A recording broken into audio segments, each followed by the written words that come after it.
A paz do Senhor Jesus a todos. A paz do Senhor a todos, um ótimo dia. Hoje vamos continuar em 2 Crônicas 5, 6 e 7, né? Não se esqueça de curtir o vídeo, de comentar, compartilhar, se inscrever no canal para chegar às mais pessoas, a gente conseguir todos nós ler a Bíblia até o final do ano, amém? Vamos orar? Senhor, Deus, meu Pai, te agradecemos mais uma vez por essa meditação na Tua Palavra. Senhor, nos dê acesso para a Tua sabedoria, para que a gente olhe sobre as Tuas palavras todos os dias das nossas vidas, Senhor, em nome de Jesus, Pai. Amém. Em nome de Jesus, amém. Eu acho que eu vou ler alguns versículos. No 5 diz assim: Assim o rei Salomão concluiu toda a sua obra no templo do Senhor.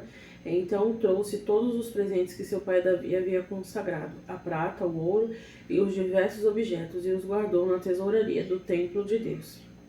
6. Ali diante da arca, o rei Salomão e toda a comunidade de Israel ofereceram tantos sacrifícios de ovelhas e de bois que não puderam ser contados.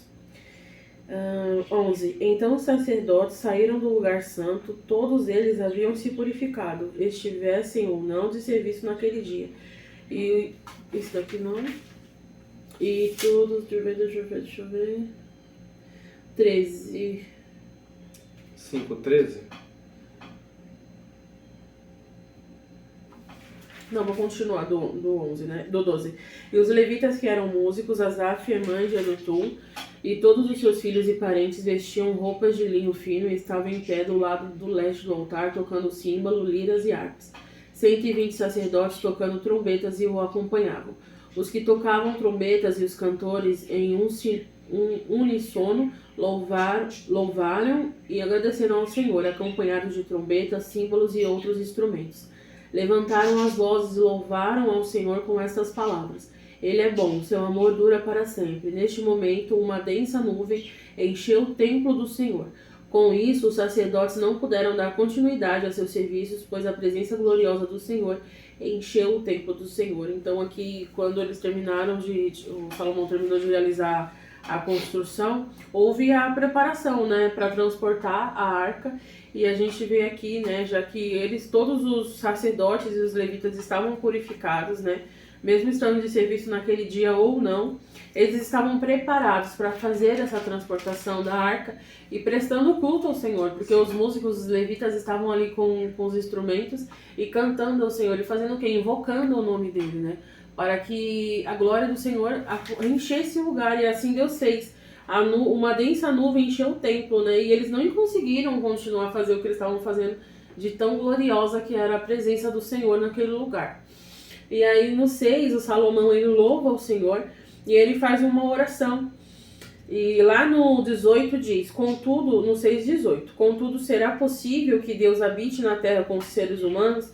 Nem mesmo os mais altos dos céus podem contê-lo, muito menos esse templo que construí. Ainda assim, ouve minha oração e minha súplica ao Senhor meu Deus. Ouve o clamor e a oração que teu servo te faz hoje. Guarda a noite deste templo, lugar no qual disseste que colocarias teu nome. Ouve sempre as orações que teu servo fizer, voltado para este lugar.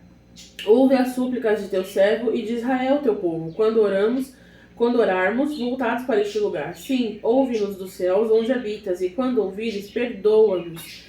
E aí ele diz aqui no 40, meu Deus, olha e ouve atentamente todas as orações feitas a ti neste lugar. E agora levanta-te ao Senhor Deus e entra neste teu lugar de descanso, junto à arca, o símbolo do teu poder. E esse aqui foi o louvor, primeiro, e depois a oração de Salomão. E no 7, Deus responde a Salomão. Quando Salomão terminou de orar, desceu o fogo do céu e queimou os holocaustos e os sacrifícios, e a presença gloriosa do Senhor encheu o templo. Os sacerdotes não podiam entrar no templo do Senhor, pois a presença gloriosa do Senhor havia enchido o templo. Quando todos os israelitas viram o fogo descer e a presença gloriosa do Senhor encheu o templo, prostraram-se com o rosto no chão, adoraram e louvaram ao Senhor, dizendo: Ele é bom, seu amor dura para sempre. E lá no 12 diz: Então, certa noite, o Senhor lhe apareceu e disse: Ouvi sua oração e escolhi este templo como lugar para se fazer sacrifícios. Se por vezes eu fechar o céu para que não chova, ou ordenar que gafanhotos devorem suas colheitas, ou enviar pragas entre seu povo, então Se o meu povo, que se chama pelo meu nome, humilhar-se e orar, buscar a minha presença e afastar-se de seus maus caminhos, eu ouvirei dos céus e perdoarei seus pecados e restaurarei a sua terra. Olharei e ouvirei atentamente cada oração feita neste lugar, pois escolhi e consagrei este templo, onde meu nome será honrado para sempre. Olharei continuamente para ele com todo o meu coração. Isso é muito gratificante, né? Porque Salomão, ele fez de todo o coração os sacrifícios, a preparação do templo, a transportação da arca. Eu acho que tudo está aqui escrito que ele fez conforme Davi tinha designado, né? As questões dos levitas, dos sacerdotes, todos. Então, ele deu o seu melhor. E eu vi a resposta do Senhor, acredito que tenha sido muito gratificante, né? Então, quando a gente faz as coisas com amor, com temor, com toda a nossa vontade, né? E com sinceridade, Deus, ele responde. Sim. Porque aqui, isso é muito grandioso, você estar num templo e você ver fogo descer do céu e a glória do Senhor encher aquele lugar, queimou os holocaustos, né? Aqueles tantos holocaustos que não podiam ser contados, Deus mandou fogo. Então aquele sacrifício, né? Foi chegado ao Senhor, aquele sacrifício perfeito ao Senhor, né? Então a gente precisa fazer essas coisas, se voltar verdadeiramente ao Senhor, porque se Ele não te respondeu, ou não é a hora, ou é porque a gente não fez direito, porque a gente não deu o nosso melhor. Muitas das vezes a gente faz as coisas na pressa, faz de qualquer jeito, ou a gente pede, ai Senhor, responde, mas a gente mal faz uma oração direito.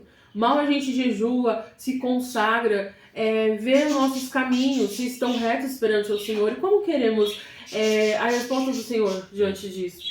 A gente não pode usar a Deus só quando a gente precisa, né? A gente nem pode usar a Deus em nada, né? Na verdade é Ele que tem que nos usar. Nós somos instrumentos, nós somos adoradores. Então a gente tem que fazer o nosso melhor, né? Ter uma vida de intimidade, ter um cotidiano, uma vida inteiramente nos caminhos do Senhor. Porque quando você orar, Deus, ele vai te responder, né? Ele vai te responder. Agora, se ele não está te respondendo, não é porque tem algo errado com Deus, é algo errado com você, né? Aqui, Deus, ele apareceu a Salomão e até aqui, então, Salomão, eu acredito que ele vivia uma vida perante o Senhor, né? Nos caminhos retos do Senhor.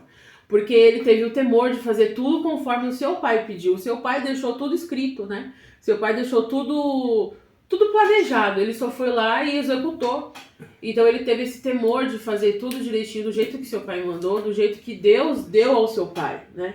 Então esse temor dele é grande e é bonito, porque Deus, ele responde a ele e diz: se o meu povo, que se chama pelo meu nome, se humilhar e orar, eu sararei essa terra, eu responderei a sua oração, né? Aqui, quando Salomão, ele fala muito essas coisas, né, para que o Senhor perdoe eles, se eles pecarem, parece até profético, né, porque ele até fala, se esse povo for exilado, mas eles se voltarem a ti, se arrependerem, orarem em direção a este templo, né, a ti, perdoa-nos, né, e assim acontece durante todos os reinados, né. Acontece, a gente vai bem mais pra frente isso também, né? Que a pessoa ia lá, pecava, mas quando ela se arrependia, ela via que estava errada, que ela dependia só do Senhor, que sem o Senhor não tem como vencer batalhas. Sem o Senhor a gente não vive em paz, né? Pode ser até momentâneo, mas não é aquela paz que excede todo entendimento, aquela paz que segue, né? Que vai adiante. Então a gente precisa do Senhor para tudo, e aqui o povo de Israel, eles percebem isso o tempo todo, né? Durante todos os reinos, durante todos os anos, né? E até a chegada do nosso Jesus. E hoje a gente tem o privilégio, né? Lá eles oravam ao Senhor em direção ao templo. Mas o véu, ele foi rasgado, né? E hoje a gente tem esse privilégio de poder fechar a porta do nosso quarto, se ajoelhar, orar, ter uma vida de intimidade com o Senhor. Eu vou orar só quando eu preciso de uma porta aberta, eu vou orar só quando eu estiver doente, quando alguém estiver no hospital. Não, você tem que orar todos os dias para que os seus caminhos estejam retos perante o Senhor, para que você tenha intimidade com Ele, né? É claro que Ele é misericordioso, né? E talvez Ele faça, né? Porque a misericórdia dele é tão grande, o amor dele dura para sempre, né? Mas nada como você ser um filho obediente e ouvir a voz do Senhor a todo tempo quando você clamá-lo. Aqui, como eram os profetas, os homens de Deus, eles falavam com o Senhor e Deus já respondia na hora. Exatamente. Deus falava na hora, não precisava se passar um tempo ou você ficar fazendo várias orações. Isso é para quem não tem intimidade com Deus. Quem tem intimidade com Deus, Deus responde na hora. Você sente a testificação do Espírito Santo, você sente se é para ser ou se não é. Você sabe discernir as coisas se você tem uma vida com Deus. Então tenha essa vida com Deus para que você tenha uma vida abençoada, né?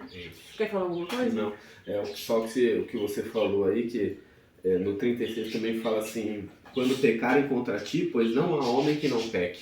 Né? Então Salomão foi tão sábio nessa oração que ele já preveniu, né, profeticamente isso que aconteceria depois, né? Então, como não há homem que não peque, é óbvio, Deus, que eles vão pecar, mas quando eles pecarem, perdoa-os, traga-os de volta para a terra que o Senhor deu de herança. Eu achei muito, muito interessante, muito sábio essa oração de Salomão. Muito forte, né? Então é isso, vamos orar? Amém. Senhor Deus, meu Pai, te agradecemos mais uma vez, Senhor, meditar na Tua Palavra, Senhor, nos ajude a andar nos Teus estatutos todos os dias das nossas vidas. Nos permita, Senhor, andarmos, Senhor, diante da Tua direção, guia os nossos passos para que a gente não peque, não ande diante do abismo, Pai, em nome de Jesus. Em nome de Jesus, amém. Tchau.